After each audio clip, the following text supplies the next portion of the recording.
Oh, what a day! What a lovely day!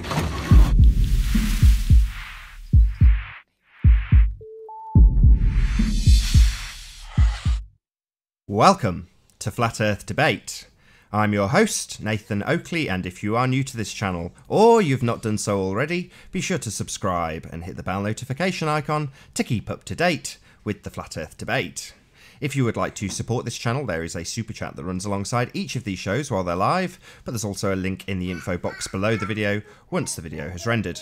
But most importantly, if you would like to join the discussion, simply mute the page you are currently watching, then click the link in the info box below this video to join the panel and express your views on the shape of the Earth. If you do join, please don't swear. If you do, you'll be ejected, and if you are, please don't try to rejoin the stream using sock accounts. You'll be warmly welcome back on the next stream. Please also share the show. Sharing the show increases the live audience, of course, but this in turn increases the chances of a more diverse panel. So please share the show. And one last time, if you are new to the channel or you've not done so already, be sure to subscribe and hit the bell notification icon to keep up to date with the Flat Earth Debate. Now we are joined by Chocolate Saying. Who else we got? Arwin, Mark, and Sleeping Warrior. How are you all doing? Hello, gentlemen. We're great. Thank you. Hello, hello. Hello, hello. Right, what's on the docket for today? I think we're going to look at the Earth calculator, aren't we? The curve calculator. Curve calculator, is that so? Yeah. Come on, Riley. Tell us what your opinion is on that, or what you discovered. Oh, he's gone.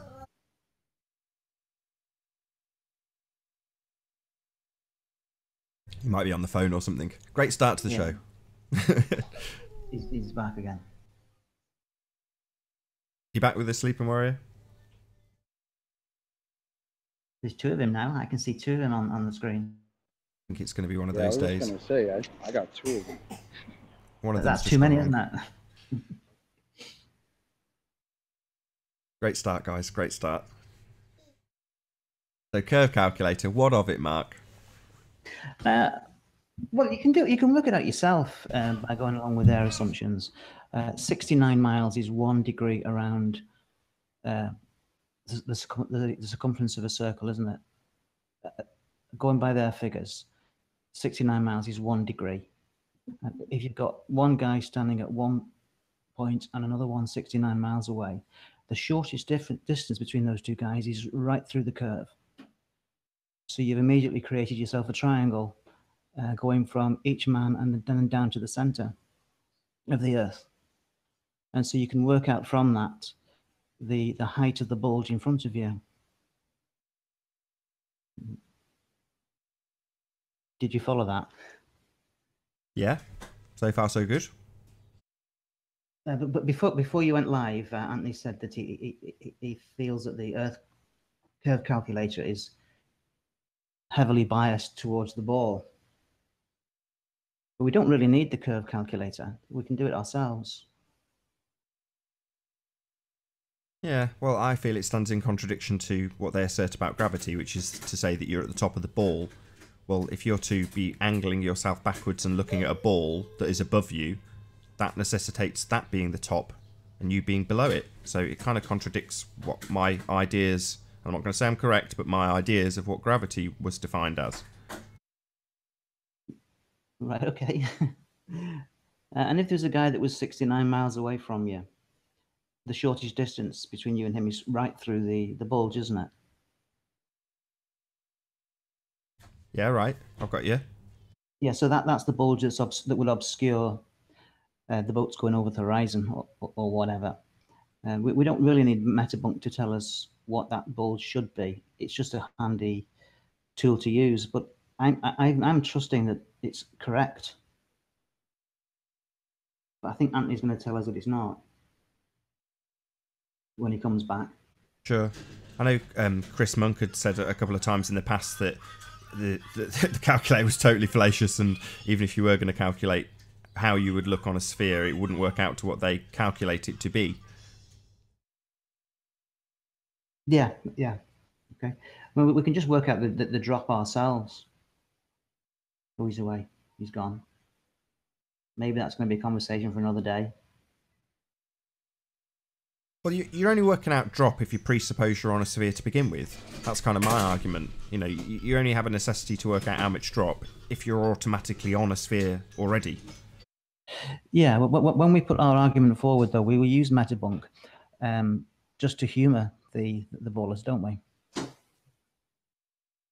mean, we don't believe it anyway, but we will use it to show how fallacious the idea of a ball is. Yes, exactly. We're debunking their presuppositions. So how are you, Chocolate? What have you got to say for yourself? Chocolate's on mute. I'm good. I'm literally traveling right now, so talking is going to be a little rough because you guys can hardly hear me as it is, right? Yeah, you're loud and clear, actually, believe it or not.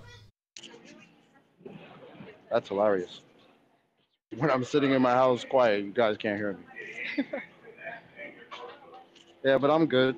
What's going on with you guys? Anybody found Curve? Negative. Sorry. Yeah, I didn't think so. Maybe Arwin's found Curve. You found any Curve, Arwin? Oh yeah, plenty. Where did you find it? Well, in this kind of heat, women don't tend to dress up a lot. So, plenty of curves to be found.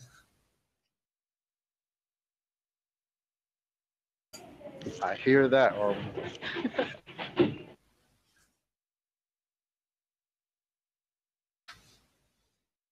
Hey Nathan, Yeah. the hangout the other day, suddenly like the chat replay, it was completely gone except the things that I posted myself. What was that about? Did you have that as well?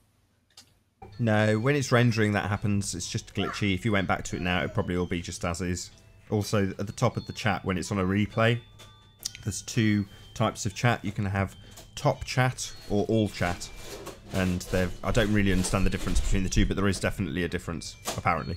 No, it was just the default, but the only thing that was replaying was the comments that I made. Just a glitch, I can only assume. I've Okay, never had really that. Weird.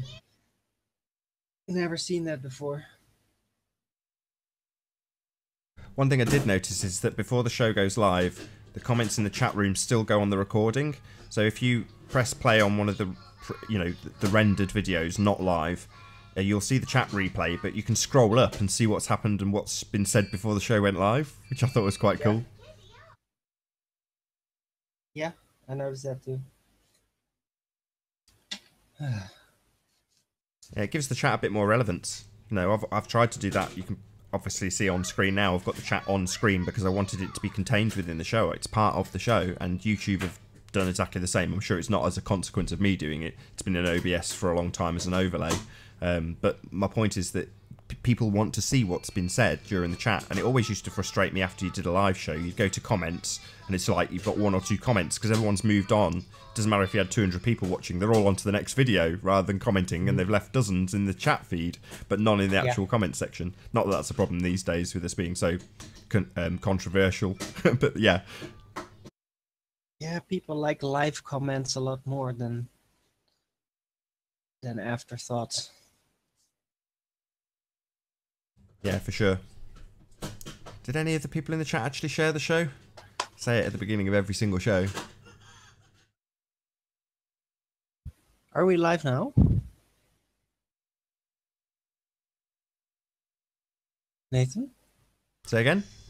Are we live? Yeah, we should be. Yeah, we're What? live. 80 people watching. Okay, yeah, I didn't get a notification again. Like the last hangout, I just didn't see anything. It's still not in there. So I had no idea what was going on. Can't help you, I don't know. Sorry, I can't give you an answer. I don't know the reason. Yeah, but that was the reason why I was basically, by accident, I still had like the back chat open and I saw like the ballers in there and I thought like, they're just whining and stuff. So I'm just going to snipe them for fun because it's offline anyway. And then later I heard that there was a show and apparently I'd been sniping them while during the live session. That was not my intent. So sorry about that.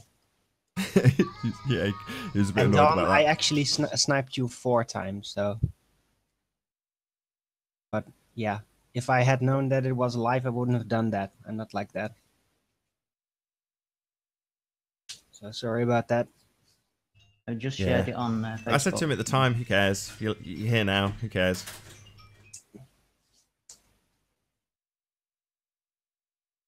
Next time somebody during the hangout says, "Hey, Arwen is sniping me," would be nice if somebody would actually mention something in the Skype, like, "Hey, are you doing this?" Because then I could have noticed that there was another live hangout going on. I had no idea. So, just saying. Kids dug out all the noisy toys, so I'm struggling to hear some of what you're saying. I'm getting the general gist, though.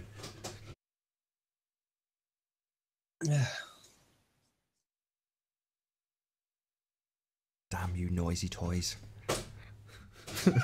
How you doing, Sleeping Warrior? You sorted out your woes? I'm not sure. Depends on how far away she gets from the computer. Can you hear me? Yeah, coming through loud and clear. Yeah, so I've got a question for you, right? And this is one of those ones where if I'm wrong, I'd rather you tell me rather than let me think it might be correct. Suppose we're looking at this 1,000-foot mountain, and as we go further back and get away from it, that mountain changes its size and it shrinks, something called perspective. Well, when they do the curve calcs, I can see them using a geometric curve calculation for the sphere that we live on. Shouldn't there be an adjustment for how small the thing that we're looking at is? Because the 1,000-foot mountain is only 1,000 foot when you stood in front of it, but when it's like 30 miles away, it's a pixel. So shouldn't there be an adjustment, not because of the geometry, but also because of the size of the thing that you're looking at and the distance away that you're looking at? It shrinks. Yes, Anthony, you're right. I've looked into that before as well, and the Morgile did quite maybe about a year ago. He mentioned that as well. That not only have you got it behind a curve, it's also going smaller. So Yeah. the curve calculator is very biased towards the globe. Well, there doesn't seem to be a reduction for the angular size on the object that we're the target, right? That to me Exactly. seems to be... No. It's not saying how much angular size of the object you're seeing. It's saying of what you can see, how many meters of it is obscured. So how much is left. So, for example, if you've got a zoom length that's double the length of the P900, just for argument's sake, and you have that same amount that they presuppose would be obscured, and I think it's 200 to 300 meters, depending on how much refraction they want to bring in. Well, obviously you could make that bigger, physically larger in your field of view on that camera if you had double the amount of zoom, right? But you'd still be seeing of the actual mountain in their presuppositional mathematics 200 to 300 meters. So I didn't jump all over you yesterday. I tried to stop you because I was on a different point, not because I was trying to disagree. But no, I don't agree with you. Sorry. Hello. Hey, Ranty. You all right? Very well. Having a disagreement with Anthony. Okay. He's gone on mute, I think. He might be having technical problems. It might be my opportunity to reassert my position, which is to say that if you are going to beg the question, presuppose that we've got a radius value that is scientifically proven, which we don't, and then use that to presuppose how much curvature we see obstructing things, which also we don't see. You know, we've got to add the looming in afterwards. But given all of that, if you are to use those mathematics to do all of those things, they are presenting you with, once you actually see, regardless of how big it is in your field of vision, how much of the mountain you're actually seeing. So 200 to 300 meters for whatever it's called. I've forgotten the name of the mountain already. Can we not call it a disagreement? Well, we can, other than it's black and white in their presuppositional mathematics that what they're saying you should see, regardless of how big it is in your camera, is 200 to 300 meters of the mountain. That's what their maths begs the question and does. That's just what it does. It doesn't make it right, wrong, or indifferent, because if you zoom right out, obviously it's going to be much smaller on the horizon. So to say that you can't see it on the horizon, well, no, without zoom you can't. But if you can, in their presuppositional world of globes, you should see 200 to 300 meters of it, depending on conditions. That's what they presuppose. So, you know, you are wrong. I hate to say it, but I'm not going to sugarcoat it. What about the hump, though? I mean, should the hump also? Well, hang on. Yeah, that's the point. Sorry, let me interrupt rudely, and I don't mean to be rude. If I'm wrong, then the hump is an issue because the hump is half the distance between you and the target. But whatever the value, let's just say that the mountain's 1,000 feet, right, and there's a hump in front of you 100 foot. That 100 feet, half the distance away, is effectively double its height because it's half the distance. So although it's 100 feet of risen, it should be double its height because it's actually half the distance to what you're actually looking at. Wrong. Does that make sense? No. It's number one, the distance to the hump is factored into the mathematics with distance to horizon. So it's not going to be, you know, hundreds of miles away. It's always a set distance, and it's also shown in the calculation. But secondly, what they are giving you in terms of that 200 to 300 feet, they are giving you based on how much you can see above their presupposed hump. So that's how much of the mountain they presuppose you should see if you lived on a sphere world. Above the hump. Yeah, but the hump's half the distance away. That would be bigger from our perspective than what the actual math tells relative to the target. So what it seems that you're arguing orthographically, and I'm suggesting that we don't see a world orthographically, we see our world prospectively. And that's the reason why there should be an angular size reduction on the maths. And there is, until you get a zoom camera. No, where is it in the maths? Yeah, it reduces in angular size to the point where you cannot see it anymore with the naked eye, and then you get a 2 times optical zoom and you can see it very small on the horizon. Then you get a 10 times optical zoom and it gets a bit bigger on the horizon. Then you get 100 times optical zoom and it's filling your camera. So the angular size, in terms of what you can see in your camera, is going to change with zoom. But how much they say is above that hump is in the mathematics. And they say we should see 200 to 300 meters depending on refraction levels. It's all nonsense for the benefit of the audience. This is all pie in the sky nonsense because we don't live on a sphere. And the only way you can even postulate that we do is to beg the question automatically and then insert mathematics that kind of match with reality sometimes. In this instance, not at all. Got a 1,000-foot mountain that we can see. They say we should see 200 to 300 feet of it above the hump.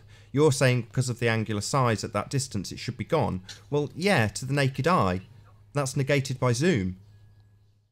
Yeah, but right, perhaps just hear me out. Just present my screen and let me try and persuade you that my point is valid. I know you've sure. given your. I'm open to being wrong here. If you want to prove me wrong, I'm well up for it. So, can you see my screen? Yeah. This is obviously the MetaFlump website. If we're looking at said mountain at 1,000 feet in height, as that mountain goes further away from you, it shrinks in height from your perspective. But what happens here is when they're applying the hidden value as though the mountain is appearing in your line of sight as the same angular size that it was when it was in front of you. So what I'm saying is, no, actually it should be reduced in height because of the distance away you're looking at. And then the hidden value should be applied to the reduced size in height because of perspective. This is an orthographic view, in my opinion. This is how it seems to be. Yeah, you're still wrong, though. You're talking about relative height. And but that's not what they're showing in the calculation. They're saying how much of the land should be visible as opposed to its relative height to you as an observer. That's not what they're saying. They're saying if you could see this land, or they're saying as a prediction, if you went out and looked at this mountain based on its altitude above the sea level and your distance from it and your altitude above sea level, you should see 200 to 300 meters of it. That's what their math says. So if you plug in the figures, 38 miles, 3 feet, there you go. So hidden is 728 refracted, 858. So about 200 to 300 feet should be seen according to their presuppositional mathematics of fantasy globe world. But does it include looming? It does include looming. Yes, that would be standard refraction, Arwin. Right, okay. So in that case then, right, based on what you've just said, it would appear that from Alkay's observation distance of 38 miles, and we said the meter, I didn't agree with the meter, but let's just say for argument's sake it was the meter, it would mean that the horizon is just 2.1 miles away, right? Correct. But on this it's showing that the horizon is half the distance. That's not to scale. But yes, absolutely, that was the first thing I said.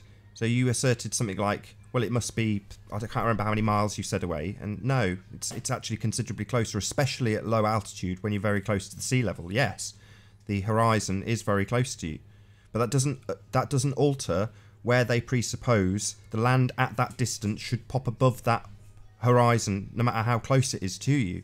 It's preposterous to propose that the horizon is a couple of miles away when looking out at 30 miles, seeing the entirety of a mountain. I mean, this all falls to pieces with this observation, regardless of if it should all be gone or we should, according to their maths, see 200 to 300 metres of it, because we don't see 200 to 300 metres of it. We basically see all of it, with a tiny amount of obstruction on the horizon, as we see time and time again, depending on conditions.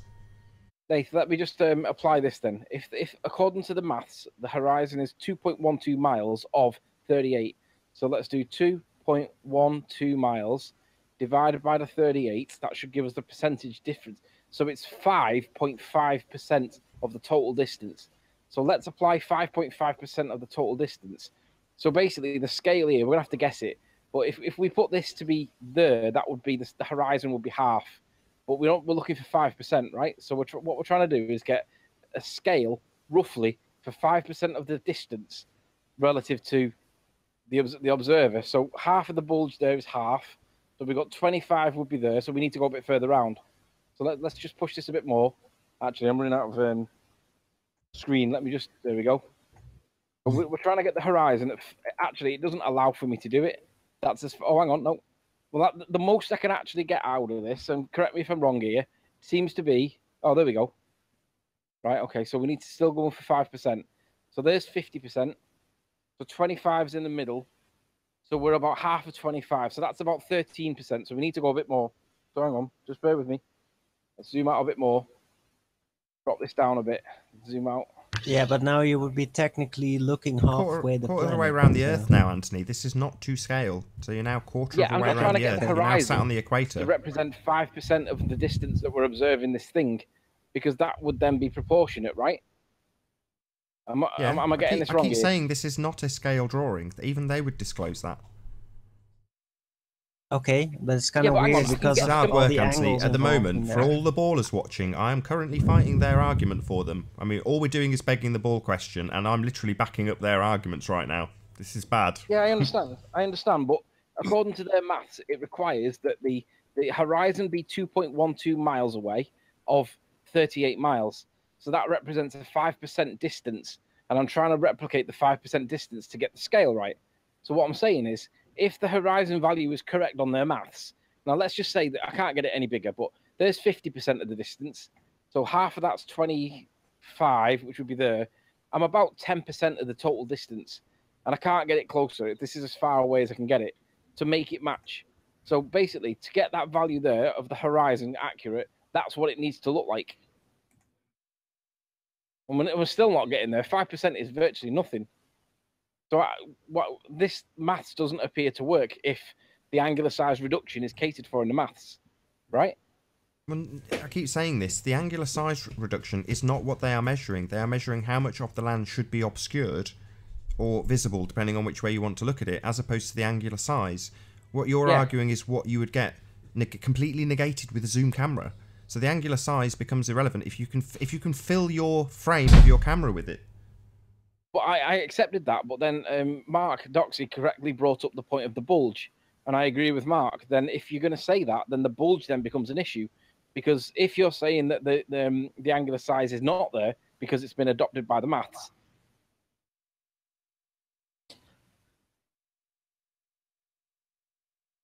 Gone quiet. Is everybody still there? I'm still here. Are you still there, Nathan? Yes, I am, yeah. Sorry. Distracted for a moment. Okay, I'm trying to get this in my mind as well. Assuming that we're on a flat surface, say it's a 100-meter racetrack, I'm 5 foot, and halfway along there's a 5-foot gate or fence, and at the other end there's another guy that's 5 foot. Now, do I only just see the tip of his head? No, I don't. From my point of view, he's a lot smaller, but the gate also has altered in size from my perspective. And now we're going to bend that 100-meter racetrack into a curve. Mm-hmm. And I'm just trying to get my head around, well, where does the the lines of sight go when it's converted into a ball or a curve. I think the guy at the end is going to be a lot smaller than the gate. And I need to think through it all. Yeah, you need to brush up on your double talk, double speak, so you can get your head round explaining it. Yeah, okay. It's total nonsense, isn't it? To assert that the horizon's 3 miles away when you're seeing stuff that is at the distance it's supposed to be sat on the horizon. The horizon is varied based on the visibility. That's it.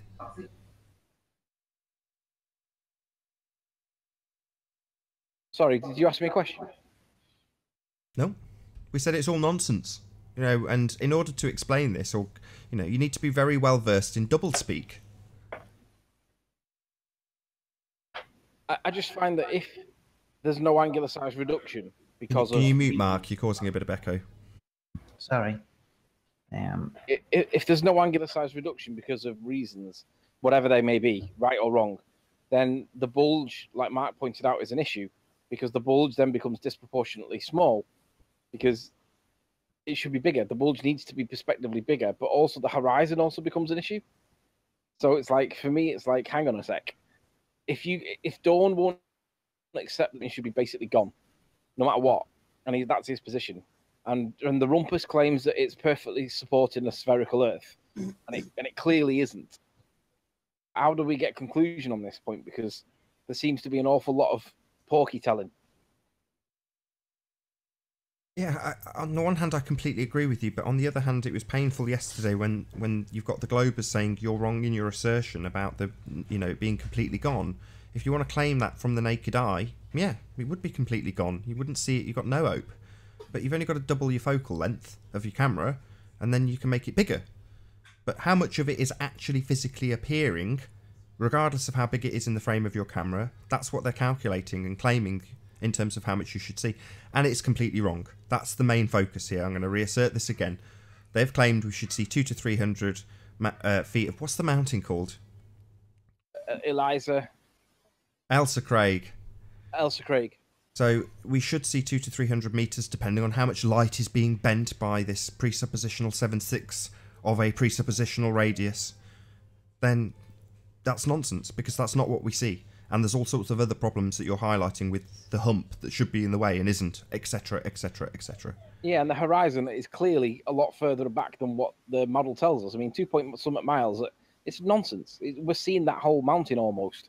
And the little tiddy bit that we're not seeing at the bottom, the bit that's behind the layer of mist that they're calling curvature, that's like even in the wrong place.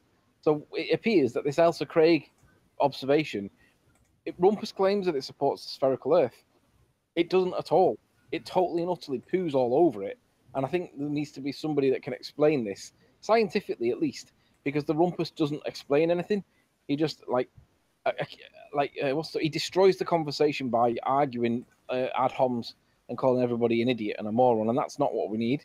We need somebody that's got the eloquence to be able to discuss this and not get drawn in to the ad hom attacks before he even starts the conversation. Because unfortunately, Rumpus can't do that. So if there's any ball out there that actually knows how this can be explained, that can have a conversation, that's what we need. I don't know. All that's really left in the conversation by this time is pretty much psychological warfare. Because we got so much evidence that the Earth is flat. And it's coming in. Ballers have to get so ridiculous and so imaginary to get it into a ball that it's just, yeah. How much more evidence do they need? Well, they're just not accepting it. Dawn will never accept any evidence unless it comes from a baller. That's what he said yesterday. It's not just Dawn. Most of these. I know, but he's the first one I've ever heard say that. I've never heard anybody else say that they'll only accept it if it comes from a baller. So essentially what he's saying is if it appears on CNN, he'll accept it. Yeah. Wow. It's like saying, I won't accept it unless it comes from the priesthood. If the priests say it's correct. And each baller has their own kind of religious testimony in how far they will let their personal delusion let them take them into it. Just like, what's the name again? Like Milu was just an open proponent for the entire thing looming. He would just say it without any embarrassment. And in that way, each baller has their own kind of personal testimony. So, Hey, Nummy. Hello, boys. Hello, Hello, Alan. Hello, Alan. How are y'all doing today? Come on, get off me. Come on, get out of my mouth. To be honest, I'm a bit pissed off, mate, because I just look at people on the ball side, basically denying, blatantly point blank denying that there are things that need to be discussed and dismissing it because it hasn't come from ballers. And I just find it. What's this angular size stuff? I'm here. We're here. What's this angular size thing that I've just heard you saying about? What's Hey, going on with Jose. that? Hey, Jose. The maths doesn't. The maths doesn't take in. Oh, here we go. I didn't realise the link was public. I hope Arwen's got his knife ready. yeah, I'm in the back. Do with a chat. couple of more placeholders to join just so we don't get trolled. Come on, Alan B, wake up. Hey Nathan, is this the bulge you're talking about that you're supposed to see? Am I talking about balls? The bulge in the water. Bulge, right? Yeah, bulge. Yeah. Is this what you're talking about? Is this what they can't understand that you're supposed to see? Yeah. There you go. This is a person. This is orange one. This is a building. This is the bulge that Nathan is talking about. This is what you're supposed to see. That this is what they don't understand. It's a ball of water on the flat plane. Interesting. But Anthony, you're talking like about a kind of a parallax, right? That would happen. I'm talking that as the mountain goes further away from you, it shrinks in size because of distance. And that doesn't seem to be accounted for in the maths. But Nathan said it's accounted for with zoom lens. And I'm like, well, if it is accounted for in zoom lens, then the bulge becomes an issue, and so does the horizon. Remember when you guys were arguing about if there was a difference between zooming in and getting closer? Yeah. Well, this relates to that, right? Because it's true that zooming in and getting closer are different in terms of that the objects that are between you and another object will change in their relative size, but it's like a parallax effect, right? Due to the angular size change. Yeah, guys, I think I found the potential problem. If you want to share my screen, Nathan, at any time, I can show you what I'm talking about Sure, with Auntie. angular size stuff. You're up. Oh, right, okay. So I did some filming yesterday. Essentially, this is a really long stretch of road. All the street lights are all the same height. They're pretty evenly spaced. And as you can see, the further in the distance they go, the smaller they get perspectively. Now, it does seem ridiculous that you have to actually show this, because it should be self-evident that something that is this size near to you in the distance is going to look smaller. And when I zoom in, you'll see that that angular size change stays consistent for all of these lights. They don't get any larger. They still stay smaller in comparison to the one next to it. Right. Yeah, but with a bit of clever math. At some point, can you see where these are converging? Can you see these are coming down at an angle, and the floor seems to be going up at an angle? At some point, these are going to meet. They're going to meet at a point where this is going to be so small, this lamp will be so small, you wouldn't be able to identify what it is. So you might be able to say, oh, I can see a building at 10 miles away. But you put the same building 20 miles away, and it's going to get closer to that convergence point where you won't be able to distinguish what it is. There comes a limit to the equipment that you have to be able to see at long distances. Yeah. Convergence point. Exactly, yeah. And it's not going over a curve.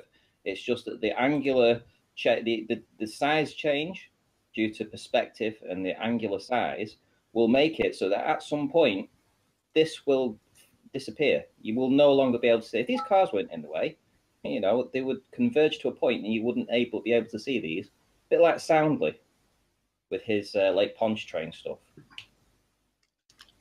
To be honest, the heat miraging is there as well. There's another good point to be made here.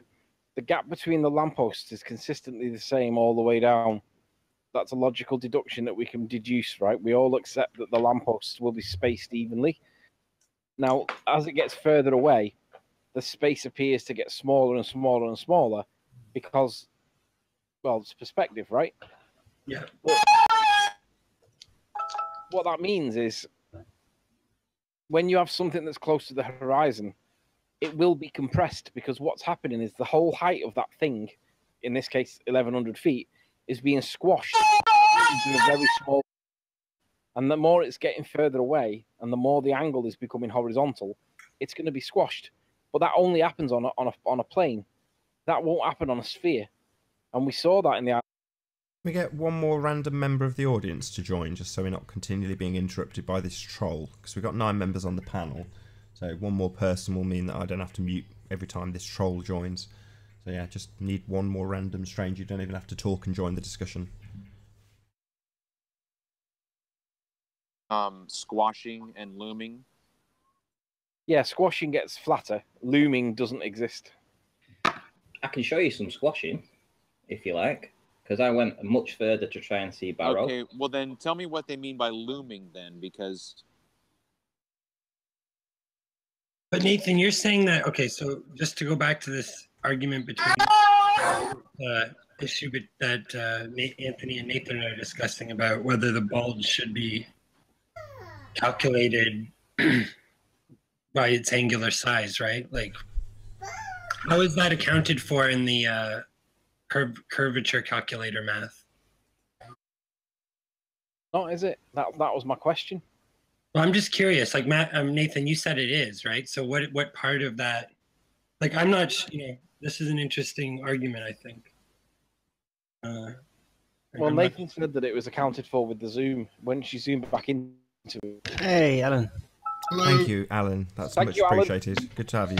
I've never been more pleased to see you. Do you know what, Alan? You're a lifesaver. What's that? Well, just because you're taking up the place of that last person so that we can't get the... But I was just wondering if you brought any ice cream, though. It's hot again today. No, he hasn't come today, Anthony, but I had some at the weekend. I went to Devon. Oh, did you? You went all the way down to Devon from Leeds? Yes. Did you get stuck in storms? Not really. Went No, on the rain. we had glorious weather, but apparently other parts of the country got storms. Anyway. So am I still presenting, or have you not? Yes, yes, Ranty. Oh right, I'm still presenting. Right, okay. So this is squashed Barrow. Essentially, you can still make out the buildings, even to the point of where the gaps are between each building. There's a gap there. There's a gap here. This is. I've got another video that's a bit closer to this, so you can actually tell it's the same thing. But that is the tippy tops, or the squashed version of what Barrow and the stuff that we've been looking at is. The distance is in incredible distance on that. I'll show you from. I'll put a line in from here. So these buildings here. Now, normally, we already know that we can't see. If we're in this location here, we shouldn't see the buildings at sea level. So I went all this extra distance, kept going, all the way down to here. 26.4 miles away.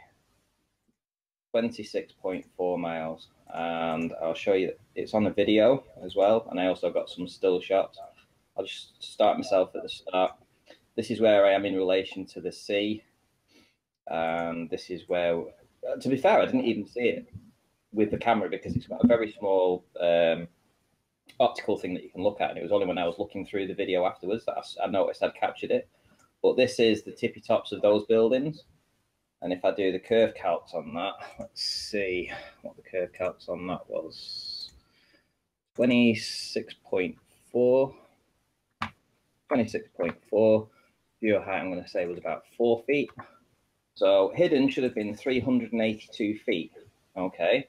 And we know that the Devonshire Dock Hall, the height of that building is only, where are we? 167 feet. I can't see it now. There we go. 167 feet. That is the height of the Devonshire Dock Hall. So it should be twice hidden. twice hidden. Yeah, but I mean, I can prove it's the same buildings just because of these gaps. I've got another video from slightly nearer where we see it much clearer. Where are we? It's on, I think it's this one here. So yeah, basically, basically, it's another example where the refraction just so happens to make it look flat. Yeah, well, what happened is the further we got away, the narrower these buildings seem to get. I mean, you could still make out the entirety of the building. I mean, you can even see these other buildings here just to the right, but these aren't normally the same height. They're now more compressed. But you can see the gap between the two buildings that I was talking about. Now, this was from an elevation of 16 feet, and I'll show you where I was here. This was, where was I now? Let's see. So it was down here. This was where I was from here. So I'll just click that line. Hopefully the measurement will be ready for that measurement. 23.7. So 23.7, an elevation of around about 16 feet. I'll put that in. Where are we? 23.7 elevation, 16 feet. And yeah, hidden 235. 235 should have been hidden. Again, the Devonshire Dock building itself is only 167 feet. There is the building. It's right next to the water, as you can see. There's the building. So essentially all of that should have been gone. And this is it on the video. Well, this section on the left is the Devonshire Dock Hall. I've got some still shots of this area too. But what you're forgetting is that to believe that we live on a ball, we should always have that hump of water in the way. You know, that's just fundamental to the ball. You know, you can't be looking across water like this and seeing these buildings, no matter what time I go, high tide, low tide, further and further away, I can see them all the time. I went and did some more videoing, some of the wind farms. I'll show you a video for these wind farms as well, actually, because you shouldn't see any of these wind farms. Where is it? I think it was... Just got to find the right video. Sorry, just bear with me. All right, you reload that globe-destroying gun, Ranty. Keep them coming. Oh, I've got like loads of stuff. Hey, here's another one. Look at this. Look at this. This is Barrow again. This is from essentially all these buildings you shouldn't see. I'll show you where I was in a minute. There's Barrow Town Hall. This is at high tide. Obviously, there's all the buildings. I should be able to, if I zoom out, I might be able to show you where I was. Yeah, there we go. Right next to the water at high tide. And I'm much further away than I normally do my video in from. So, yeah, so about 500 meters this way is where I would normally do the filming from. This is me lying down on the steps, taking the video from there. I'll show you those buildings again. There we go. There's the docks. You shouldn't see these. I can keep showing you the curve calcs all the time for these because you shouldn't see any of this. Ridiculous to believe that we live on a ball spinning at 1,000 miles an hour. Retarded. What's more ridiculous, believing that we live on a ball when there's so much evidence that it's not a ball, or accepting and believing that the refraction always appears to make it just so the case that it's flat? I mean, that's just like the perfect just so story, right? Well, that's what I brought up yesterday. I had that question. Anthony, you showed that one snapshot of the lighthouse light flickering, right? Yeah. Why don't we get that at night? Because there's no refraction at night. Right? Not too sure, but it is. I mean, overall a little bit colder. The problem is at night time when the sun's not there. If it's been a warm day, and most days we have evaporation, what happens is the condensation that forms as a result of the lack of heat creates the condensation process, which appears to sit on the surface of the water. Night fog. It appears to look like a cloud. Now, it doesn't do it every single night, but it appears to do it most nights. It's almost like the water fails to absorb the moisture and it sits above it. So it acts as obstruction that they all call curvature, which is exactly the obstruction that Al Kay claimed and documented in his video. So at nighttime, the refraction layer is a lot less, I agree. However, it is still there, but it's not the curve that we're seeing. But they claim it's curved because it's obstruction of any form, so therefore it's curved. But you and I both know that that obstruction has to be in a certain place for it to be curved. Sure. And it's not. Sure, but what I'm suggesting is that if we get the light to flicker the way you still, if we can see the light at night, that's my point. So it's a matter of timing. But ultimately, my point is as well then that if you because as I mentioned before in Al K's video, is that at the beginning of his video you can see the lighthouse. He's got a picture of the lighthouse that you can see from whatever distance it is. Yeah, and it's so 30 miles. And he was okay, on the so high road. But I asked Al, would he pinpoint where he was? Because I know the distance, but I don't know what the height is because I don't know his location. And what he did was he pointed around to it and showed it on the camera and said that's where I was. And then he showed it on an aerial point, but he didn't pinpoint where it was. And I asked him to specifically give me the GPS so I could identify it exactly. And then we could argue about the height. But ultimately, he hasn't done it. He's ignored the question. But I wanted to see what the curve calc said about the lighthouse from 30 miles at whatever the observation height that it said on Google Earth, for example. Because it's not going to support that either. Now, he hasn't given me that information, so we have to kind of guess. And that's not fair on him. But he won't surrender the information voluntarily. So perhaps we should just do it based on what his video says, because that would make him look like a liar. I'm still curious about how it is proportionality is factored into the curve calculator. Yeah, I agree. I don't agree with Nathan on that. It doesn't appear to be in the curve calculator, but Nathan said it's to do with the zoom on the camera. No, I'm not sure. But that doesn't... I'm just saying, like, what part of the equation on the, say, the metabump calculator is actually representing the proportionality of the based on distance, right? That's what's being claimed. Like, that's what you said, Nathan, right? No, I said that it's saying how much of the height should be seen. So if you can see it, regardless of how big it seems to be in your zoom length, that's how much they claim you should see, 200 to 300 meters. Yeah, but Anthony's saying it's based on like an orthic kind of math, right? It seems to be orthographic rather than perspective, yeah. Yeah, and that would be true if you're using the naked eye. But he's correct. If you use the naked eye, from a perspective point of view alone, it's completely gone. But then you zoom in on it. That's a separate issue about whether you're zoomed in or not, right? It's more like a resolution issue. No, it's more about but that's exactly it. Proportionality based on distance. Yeah, proportionality, which is perspective. Yeah. As something goes further away from you, it gets smaller in height to the observer. But they're not claiming that either way. They're not saying how small it should appear. They're just saying how much of it should appear above the horizon. 200 to 300 meters of it, according to their maths. When they say that, though, are they basing it on a reduced size because of the distance, or are they basing it on its height from the observer when it's right in front of you? Oh, well, that's a totally different question. I think it's entirely based on hijacking perspective. Yeah. Okay, so you guys do agree then, because I think that was my point. Sorry, maybe I didn't explain it well, or maybe just Nathan had a blonde moment, but it appears that we're now on the same wavelength. I said at the start, I'm playing devil's advocate for what they would say it claims. I don't agree with the maths. It's absolutely preposterous and based on a presupposition. And in terms of where it's come from, yeah, it's come from hijacking perspective. Yeah, this is an interesting question, right, to me, like that Anthony's raising, which is like, you know, if he's right, then there's this whole other problem.